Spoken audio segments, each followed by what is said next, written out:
तो रियासतों को पूछा ही नहीं जाता है। कार्यकर्ता को यहाँ भेजा गया है एलजी बना करके, जो यूपी में मुजफ्फरनगर के अंदर फसादात करवा करके बीजेपी ने एक तरह से कम्युनल पोलराइजेशन की थी, अब वो ख़त्म हो गई है कि कानून लागू कर रहे हैं ज़बरदस्ती।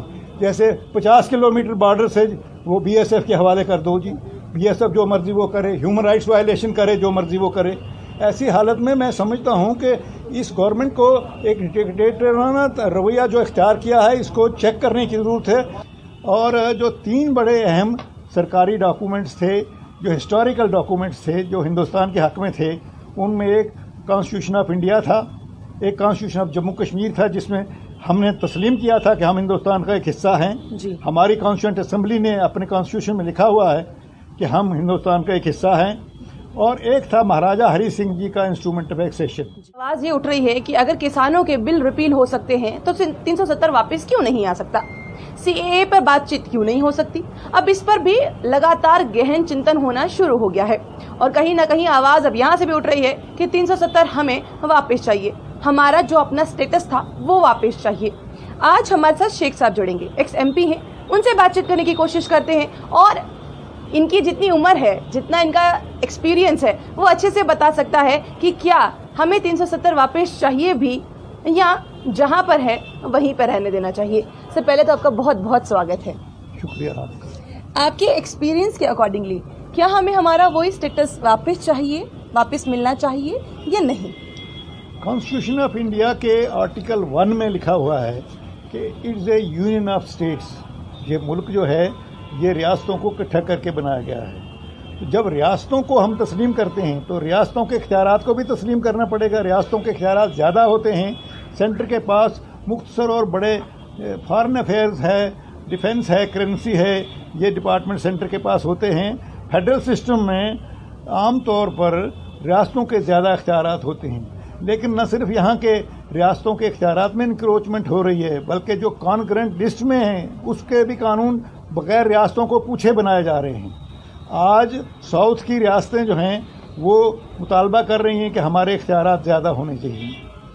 स्टालिन भी कह रहे हैं, DMK के दूसरे लोग भी कह रहे हैं, महाराष्ट्र के लोग भी कह रहे हैं, यहाँ तक के जो NDA के पार्टनर हैं नीतीश कुमार, वो कहते हैं कि बिहार को ज़्यादा इख्तियारात होने चाहिए और ज़्यादा पैकेज मिलने चाहिए। ममता बनर्जी तो कहती हैं और दूसरे लोग भी कहते हैं। अब नवीन पटनायक साहब भी कह रहे हैं कि रियासतों के इख्तियारात ज़्यादा होने चाहिए। फेडरल सिस्टम के अंदर फेडरल सिस्टम के 2 फ़ायदे हैं। फेडरल सिस्टम के अंदर मुल्क को मजबूती मिलती है, जैसे 2 सुपर पावर्स थी, एक यूनाइटेड स्टेट्स ऑफ रशिया और एक यूनाइटेड स्टेट्स ऑफ अमेरिका।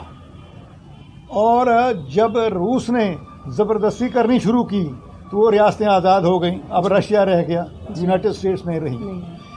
लेकिन अमेरिका ने रियासतों को ज़्यादा इख्तियारात दे दिए। वहाँ पर तो जुडिशरी के भी जजेस के लिए इलेक्शन होते हैं, इलेक्टोरल कॉलेज सिर्फ लॉ ग्रेजुएट होते हैं, लेकिन वोट डालते जाते हैं। इतनी डेमोक्रेसी है वहाँ। तो अमेरिका सुपर पावर बन गया है, रशिया नहीं रहा सुपर पावर। तो ऐसी हालत में मुल्क की मजबूती के लिए यहाँ पर फेडरल सिस्टम लागू करना बहुत ज़रूरी हो। रियासतों के यहाँ तो रियासतों को पूछा ही नहीं जाता है जी। यहाँ एक असेंबली को डिसॉल्व कर दिया गया। गवर्नमेंट जो है पॉपुलर गवर्नमेंट नहीं थी यहाँ पर। एक लेफ्टिनेंट गवर्नर को, अपने कार्यकर्ता को यहाँ भेजा गया है LG बना करके, और उसके साथ 4 एडवाइज़र हैं, वो रिटायर्ड ब्यूरोक्रेट्स हैं जी।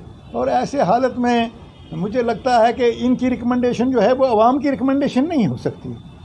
और जो 3 बड़े अहम सरकारी डॉक्यूमेंट्स थे, जो हिस्टोरिकल डॉक्यूमेंट्स थे, जो हिंदुस्तान के हक़ में थे, उनमें एक कॉन्स्टिट्यूशन ऑफ इंडिया था, एक कॉन्स्टिट्यूशन ऑफ जम्मू कश्मीर था, जिसमें हमने तस्लीम किया था कि हम हिंदुस्तान का एक हिस्सा हैं। हमारी कॉन्स्टिट्यूंट असेंबली ने अपने कॉन्स्टिट्यूशन में लिखा हुआ है कि हम हिंदुस्तान का एक हिस्सा हैं।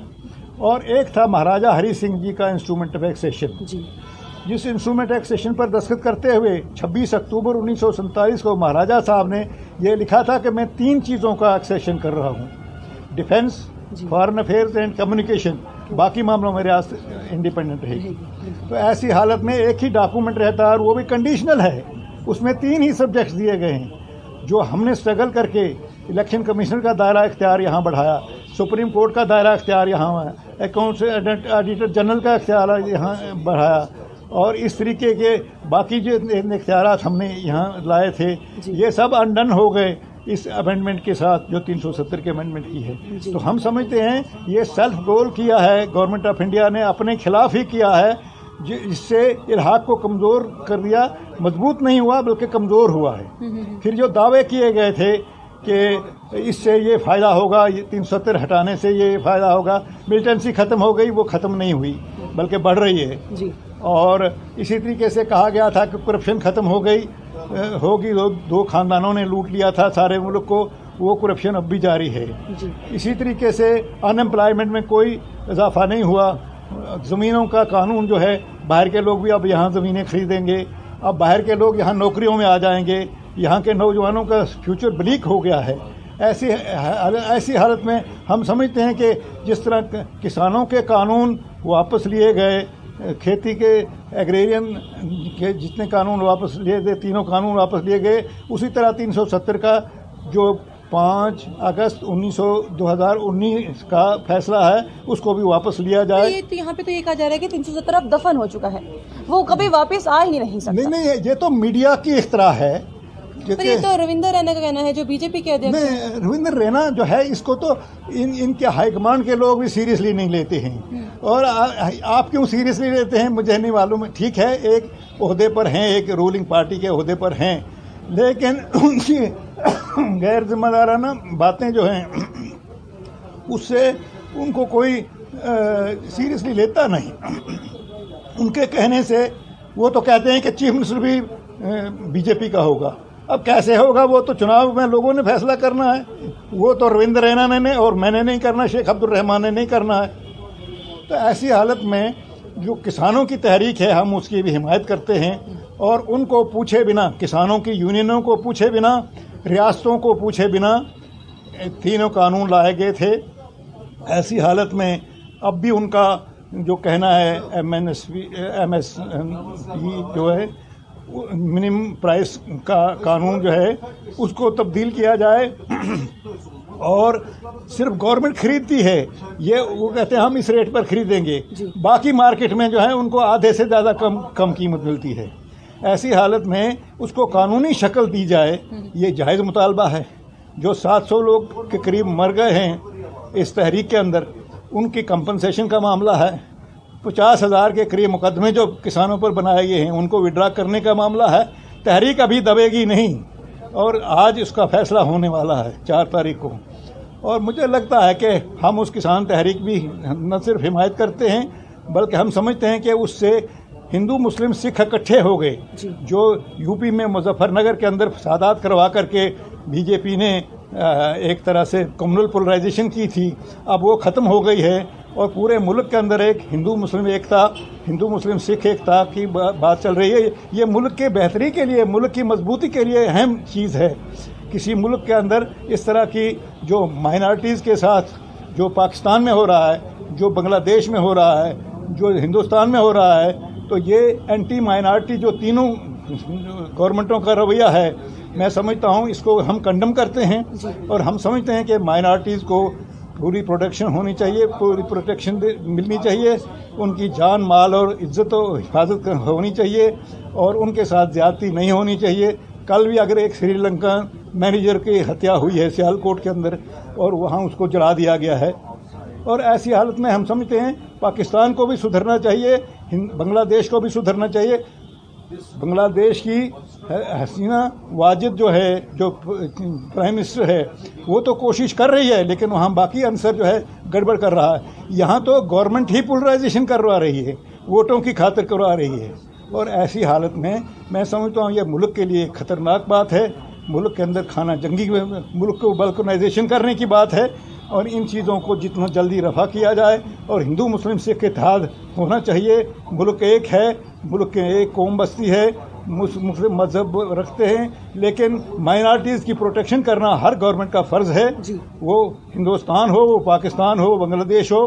तो मैं चूँकि जो भारत बांग्लादेश पाकिस्तान पीपल फोरम है उसका सीनियर वाइस प्रेसिडेंट भी हूँ, और कलकत्ता में हमारी मीटिंग हुई पाकिस्तान और बांग्लादेश वालों को वीज़ा नहीं दिए इन लोगों ने, लेकिन इसके बावजूद उनके साथ वीडियो कॉन्फ्रेंसिंग के जरिए बात हुई। लेकिन हमने ये फैसला किया है, और ये जिस तरीके के कानून लागू कर रहे हैं ज़बरदस्ती, जैसे 50 किलोमीटर बॉर्डर से वो बीएसएफ के हवाले कर दो जी, बीएसएफ जो मर्जी वो करे, ह्यूमन राइट्स वायलेशन करे जो मर्जी वो करे। ऐसी हालत में मैं समझता हूं कि इस गवर्नमेंट को एक डिक्टेटराना रवैया जो इख्तियार किया है, इसको चेक करने की ज़रूरत है और डेमोक्रेटिक फोर्सेस को इकट्ठा होकर के सब मुकाबला करना चाहिए। पर यहाँ पर ये भी कहा जा रहा है कि 370 टूटने का जो एक खंड एक को छोड़कर जो फ़ायदा ही हुआ है हमें, मतलब यहाँ पर बिजनेस आ रहा है, इस तरह की बातें भी हो रही हैं। क्या आपको लगता है? मुझे नहीं लगता। जम्मू के आम आदमी से जब मैं मिलता हूँ, यहाँ का रिक्शा वाला परेशान है, यहाँ का ऑटो वाला परेशान है, यहाँ का टैक्सी वाला परेशान है, यहाँ का होटल वाला परेशान है, यहाँ का ढाबे वाला परेशान है, यहाँ के मुलाजम परेशान हैं, नौजवान परेशान हैं कि बाहर के लोग कंपटीशन में आएंगे तो हमारा क्या होगा। और यहाँ पर ज़मीनें खरीदने के रास्ता खुल गया है। ऐसी हालत में मैं समझता हूँ कि यहाँ के जो संजीदा लोग हैं वो तो इसके खिलाफ हैं बिल्कुल, और हम उन्हीं की नुमाइंदगी करते हैं, हम उन्हीं की खातिर हम स्ट्रगल करना चाहते हैं। किस तरह से? क्योंकि किसानों ने अपनी स्ट्रगल दिखाई और उन्होंने अपने जो लॉस थे वो रिपील करवा लिए। 370 को वापस लाने के लिए फिर आप फौरन क्या करेंगे? ये हमारा peace and territorial integrity forum है, पीपल्स फोरम है, तो इसका मकसद ही रियासत की पूरी यकजहती बम्बई लद्दाख के इसको एक रखना और इसके अंदर अमन कायम करना जो है उसके लिए हम काम कर रहे हैं। ये नॉन पॉलिटिकल ऑर्गेनाइजेशन है और इसमें ये खजूरिया साहब जो हैं ये इसके प्रेसिडेंट हैं, मिस्टर काजमी एक एडवोकेट हैं हाई कोर्ट के, वो इसके जनरल सेक्रेटरी हैं, ये राम सिंह चौहान जो मेरे साथ बैठे हुए थे ये इसके एडिशनल जनरल सेक्रेटरी हैं, और ये बाकी लोग जो है हमने फोरम बनाया है। हम इस फोरम के ज़रिए ही स्ट्रगल जारी रखेंगे और आवाम को इनका हक दिलवा देंगे जो इनसे छीना गया है। जी बहुत बहुत शुक्रिया। तो 370 जो वापस गया था अब वापस आने की तैयारी में है, ऐसा कहना है इस फर्म का, और ये लगातार कह रहे हैं कि जो अधिकार हमारे थे वो हमें वापस मिलने चाहिए। अब जो इस तरह की तानाशाही जो है वो अब नहीं चलने दी जाएगी। और स्पेशली अगर बात करें जम्मू कश्मीर में, आपको क्या लगता है, क्या 370 फायदेमंद है या नुकसानदायक? अपनी राय कमेंट बॉक्स में जरूर रखिएगा। बने रहिए जम्मू परिवर्तन के साथ। मुझे और रोहित जी को दीजिए इजाजत। नमस्कार।